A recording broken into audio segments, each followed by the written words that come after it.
हाय, मैं एडवोकेट सुरेश। इस वीडियो में बात करने वाले हैं बैंक अकाउंट अनफ्रीज कैसे करें।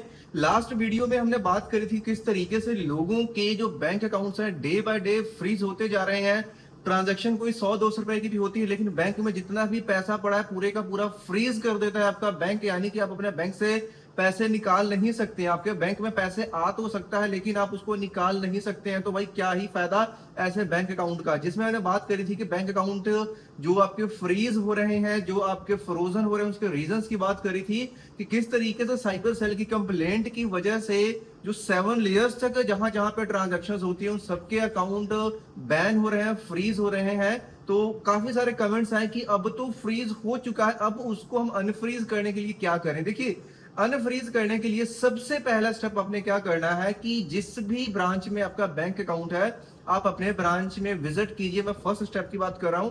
विजिट करने के बाद उस बैंक मैनेजर से बात कीजिए कि जो आपके अकाउंट पे फ्रीज लगा है उसका रीजन क्या है। क्योंकि आजकल जितने भी फ्रीज लग रहे हैं उसमें 90% जो केसेस है साइबर सेल वाले हैं कि लोगों के मतलब कंप्लेंट्स चल रही हैं अलग अलग स्टेट्स में, और उस कंप्लेंट का पार्ट बन जाता है आपका बैंक अकाउंट, जिसमें ना चाहते हुए भी, जो आपको पता भी नहीं होता है, कहीं से आपके अकाउंट में ट्रांजैक्शन हो जाती है।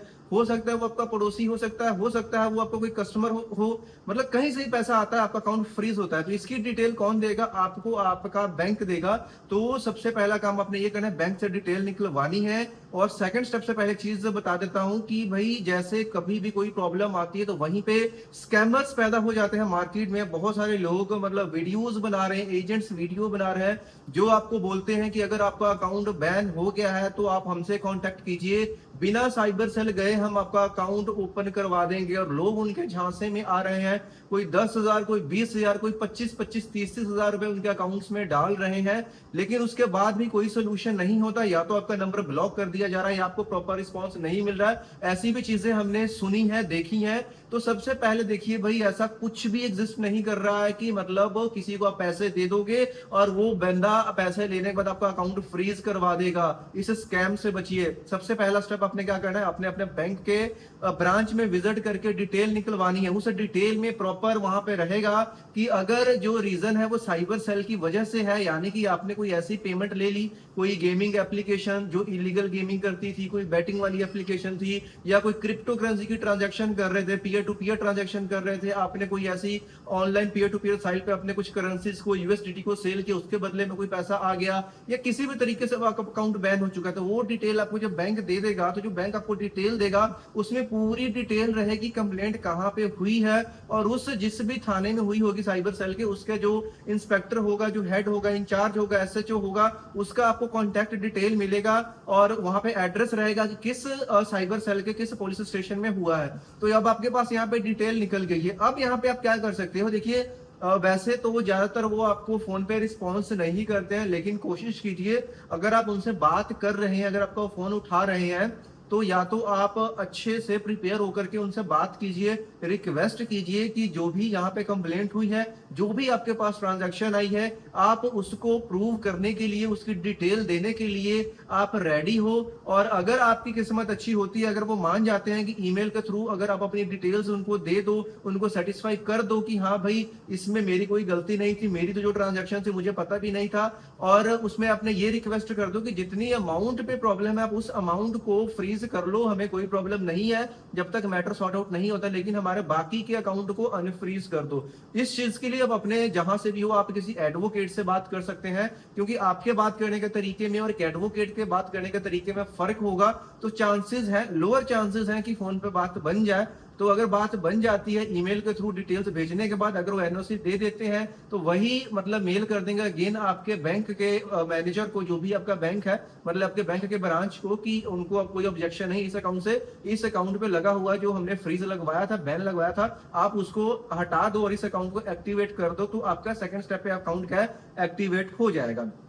लेकिन अगर कई बार वो फोन उठा रहे हैं तो वो फिर भी उठाने के बाद आपसे यही बोलेंगे कि आप विद रेलिवेंट डॉक्यूमेंट्स आप हमारे स्टेशन में विजिट कीजिए, हमें क्लैरिफाई कीजिए कि क्या क्या ट्रांजैक्शन थी, क्यों हुई, कहां से हुई, आप डिटेल्स को दे दो, देन हम आपको एनओसी दे देंगे।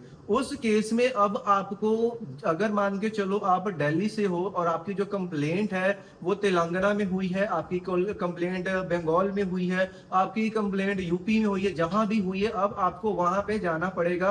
अगर फोन पे बात नहीं बन रही है तो किसी को पैसे देने से कुछ नहीं होगा, पैसे का नुकसान हो जाएगा। उस पैसे को बचा करके विद प्रॉपर डॉक्यूमेंटेशन आप साइबर सेल में विजिट कीजिए। अगर आप में बात करने में कोई कॉन्फिडेंस की कमी लगता है या मतलब ऐसा लगता है कि आप अच्छे से बात नहीं कर पाओगे, तो उस केस में आप किसी एडवोकेट को अपने साथ लेकर के जा सकते हैं एंड वो एडवोकेट आपके बिहाफ पर बात कर लेगा। एक ऑप्शन ये भी, अगर आप वहां पे नहीं जाना चाहते हो तो जिस भी पुलिस स्टेशन में या साइबर सेल में कंप्लेंट हुई है, जिसके थ्रू आपका बैंक अकाउंट में उनकी नजर में आया है, उस एरिया के अगर आप किसी एडवोकेट को जानते हो तो वहां पे एडवोकेट से बात करके आप उनको अपने डॉक्यूमेंट्स के साथ ऑनलाइन भेज करके उनको अपनी रिप्रेजेंटेशन देने के लिए आप उनको भेज सकते हो कि आपको दूसरे स्टेट में ना जाना पड़े, बट वहां जो एडवोकेट प्रैक्टिस कर रहे हैं वो वहां पे जाकर के आपको प्रेजेंट करके आपको एनओसी दिला दें। तो ये थर्ड स्टेप में आप ये कर सकते हो, या आप खुद से चले जाओ या फिर आप वहां के एडवोकेट को भेज सकते हो, या फिर आप जहां से हो खुद जाते हुए आप अपने साथ किसी एडवोकेट को ले जा सकते हो। अगर आप खुद से भी जाते हो तो भी काम हो जाता है, ऐसी कोई प्रॉब्लम नहीं है। अगर आप अपने ट्रांजैक्शन को पूरी अच्छी वाली डिटेल उनको दे देते हो तो आपको वहां से एनओसी मिल जाएगी, और उस एनओसी के बाद जो आपका बैंक अकाउंट है, आपके बैंक मैनेजर है या जो बैंक की ब्रांच है वो आपके अकाउंट को ओपन कर देगा और आप अपने अकाउंट को यूज करना स्टार्ट कर दोगे। तो यही 3-4 स्टेप्स हैं लीगली जिससे आप अपना अकाउंट अनफ्रीज करा सकते हो। भाई अगर फ्रीज हो गया है तो अब आपके पास इसके अलावा आज की डेट में कोई भी ऑप्शन नहीं है। बहुत सारे लोगों को यहाँ तक कि कोर्ट में भी जाना पड़ रहा है, हालांकि कोर्ट ने बहुत सारी इंस्ट्रक्शंस देती है पुलिस वालों की कि उनके पास ऐसा कोई राइट नहीं है पूरे का पूरा बैंक अकाउंट फ्रीज करने को, लेकिन फिर भी एज पर कंप्लेंट वो ऐसा कर रहे हैं, जो भी उनका प्रोसीजर उसको फॉलो कर रहे हैं। तो अगर आपकी किस्मत बहुत ज्यादा बुरी है वहां पे विजिट करने के बाद भी, या जो आपकी ट्रांजैक्शन इन्वॉल्व है वो बड़ी है, या कोई भी उनको स्टिल कोई डाउट रहता है, तो आपको एनओसी नहीं भी मिलने के चांसेस है। उस केस में फिर आपको उस थाने, जिस भी वो जो थाना है जिस भी कोर्ट के अंडर आता होगा या जिस भी मैजिस्ट्रेट के, तो वहां पे फिर आपको एक एप्लीकेशन लगानी होगी कि वहां पे जो थाना आपको एनओसी दे वो फिर आपको कोर्ट के थ्रू प्रोसेस को फॉलो करना पड़ेगा। बहुत सारे लोग यहाँ तक कि हाई कोर्ट तक भी गए हैं, जो कि आपने न्यूज वगैरह में जनरली देखा भी होगा।